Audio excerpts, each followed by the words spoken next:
Merci.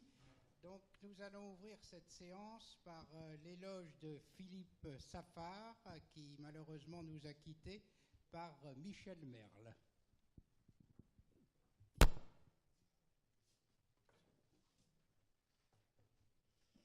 Mesdames, ma chère Michel, Monsieur le Président, Monsieur le Secrétaire Général, mes chers collègues, c'est le 1er juillet 2015 que Philippe Safar, membre titulaire de notre compagnie, nous quittait.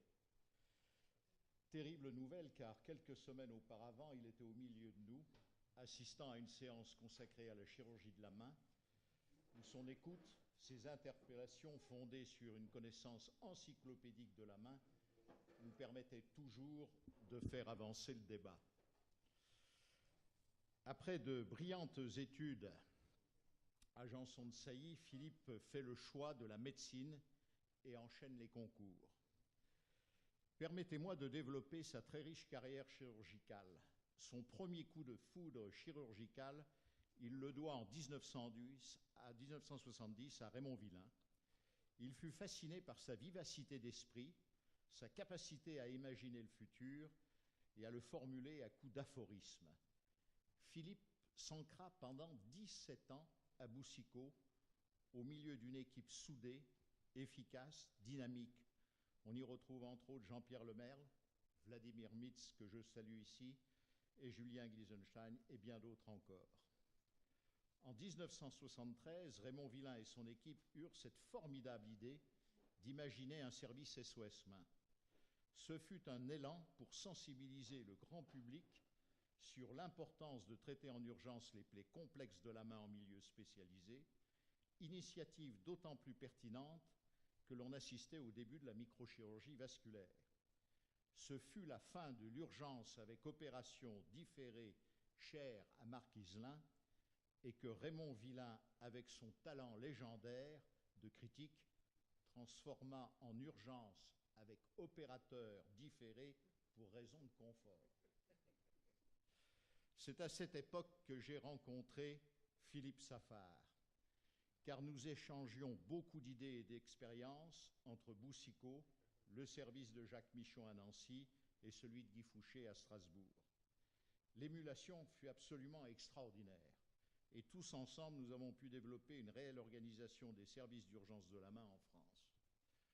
La deuxième étape chirurgicale de Philippe fut de rejoindre en 1985 Raoul Tubiana avec Régis Lisfranc et Alain Gilbert à la clinique Franquin. Beaucoup d'autres de nos collègues suivirent ensuite pour dynamiser cette formidable équipe. Raoul Tubiana, vous le savez, était le sage internationalement reconnu et lié à tous les pionniers de la discipline. C'était un formidable catalyseur. Dès cette époque, Philippe Safar développa une véritable passion pour la chirurgie du poignet. C'était encore une période où les notions biomécaniques du poignet étaient embryonnaires et les diagnostics ne bénéficiaient pas aisément de l'apport du scanner et de l'IRM. La sémiologie, élément fondamental du diagnostic des instabilités du poignet, imposa un enseignement qu'il développa avec intelligence et avec une grande clarté, ce qui permit aux plus jeunes de s'initier à ce domaine réputé complexe. Ses travaux et ses livres consacrés à l'anatomie et à la chirurgie du poignet furent nombreux et sont à ce jour toujours d'une grande actualité. Ses sujets favoris couvraient la maladie de Kinbuck, pour laquelle il développa une technique de revascularisation par le pisiforme. L'étude approfondie des complications des fractures du scaphoïde lui permirent de produire un arbre décisionnel très utile dans les cas les plus complexes. Sa connaissance des instabilités du carpe, de la chondrocalcinose, faisait de lui une référence internationale. De nombreux résidents étrangers venaient séjourner dans son Institut français de chirurgie de la main installé en 1997 à la clinique Victor Hugo, et ces réunions de présentation de cas cliniques étaient vécues comme un formidable moment d'éducation, d'autant plus que l'œil et le verbe de Philippe Safar ne laissaient rien passer lorsque l'orateur s'égarait de la réalité du cas présenté. Je garde en mémoire ces moments de lecture de Philippe Safar qui avait une exceptionnelle appétence pour tous les écrits qui touchaient la chirurgie de la main et du poignet. Il avait acquis une telle connaissance de la littérature que rien ne lui échappait et toutes les contradictions qu'il découvrait lui permettaient une critique constructive mais impitoyable. Philippe Safar, tout au long de sa carrière, a parcouru le monde de la chirurgie de la main et du poignet. Toute information nouvelle, toute équipe qui émergeait soulevait ce besoin d'aller voir sur place. La microchirurgie chinoise commençait à faire parler d'elle, et en 1982, grâce au rétablissement des échanges diplomatiques avec la République populaire de Chine et la France, nous avons avec Alain Gilbert, Guy Fouché, Michel Germain, que je salue ici, et Philippe Safar visité les pionniers de la microchirurgie à Shanghai, à Pékin, à Chengdu. Mais les États-Unis nous attiraient beaucoup et Philippe développa d'étroites relations avec les équipes les plus brillantes de chirurgie du poignet, entre autres à la Mayo Clinic à Rochester, puis avec Julio Talesnik en Californie, puis Robert Watson, David Lichman, John Stanley en Angleterre, Marc Garcia-Elias à Barcelone, Giorgio Brunelli à Brescia, Guillermo Loda à Buenos Aires. Philippe devint très rapidement membre de la Société américaine de chirurgie de la main et de bien d'autres sociétés en Europe et en Amérique du Sud. Sa notoriété était considérable.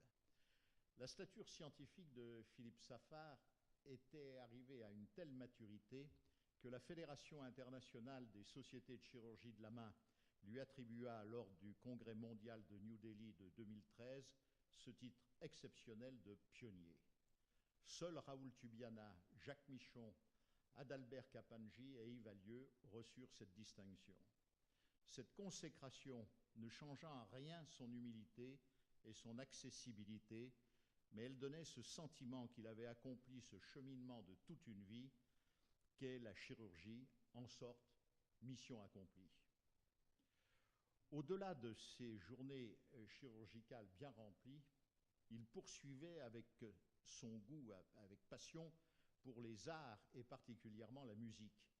Il avait une légitime fierté pour le talent musical de son fils Frédéric et une inépuisable affection pour sa fille Marine et ses petits-enfants.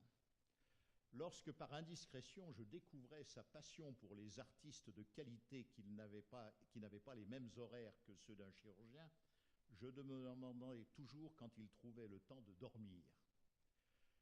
Tout ce que j'ai essayé de brièvement vous résumer n'a été rendu possible que par la présence d'une femme, la femme de sa vie, son épouse Michel. Elle fut passionnément présente, joyeuse, disponible dans les bons comme dans les mauvais moments de la vie. Elle fut une organisatrice, une sorte de chef d'orchestre discrète et efficace. Lorsque la maladie vint le frapper, elle fit face avec courage, lucidité et un dévouement inépuisable, car Philippe refusait l'altération apportée par la maladie.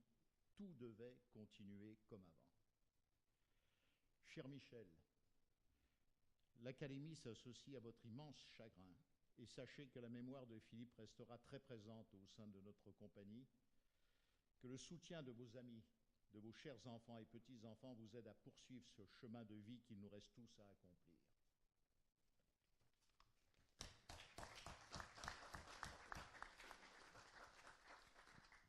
Merci à Michel Merle pour ce très bel hommage qui nous a révélé et rendu la riche personnalité à la fois scientifique et humaine de Philippe Safar.